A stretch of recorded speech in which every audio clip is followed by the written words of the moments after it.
ইব্রাহিম আলাইহিস সালামে রাসূলুল্লাহরে না দেখিয়া দোয়া করায় আল্লাহ তাআলা উপরে খুশ হইয়া কইয়া আয় ইব্রাহিম আমার হাবিবরে যদি না দেখিয়া মহব্বত করলায় দোয়া করলায় তে তোমার নামরে কিয়ামত পর্যন্ত আমি জিন্দা রাখি দিলাম।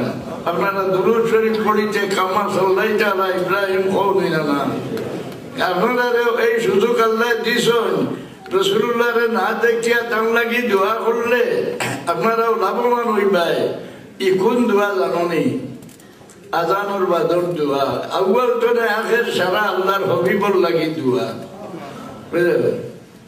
এই দোয়া লাগান অত মকবুল দোয়া অত মূল্যবান দোয়া ইসলাম ধর্মের মাঝে নাই।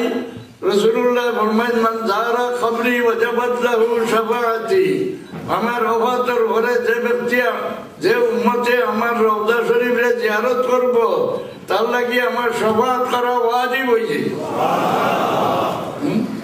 যারা যাইতেও পারলো না তারা কি বলে আজানোর বাদর এই দোয়া যে উম্মতে পড়িব রাসূলুল্লাহ ফরমাইন এই উম্মতের লাগি হাসরের দিন আমার শাফাআত করা ওয়াজিব হইছে।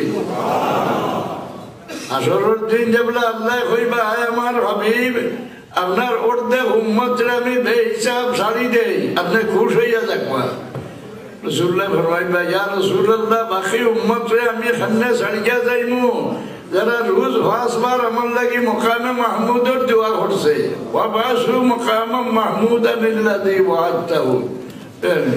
তো রাসূলুল্লাহ সাল্লাল্লাহু আলাইহি সাল্লাম রে না দেখিয়া তার লাগি দোয়া করলে আমরা দরজা হাসিল করবা হাসরের দিন রাসূলুল্লাহর শাফাআতের ওয়াদা হইবে।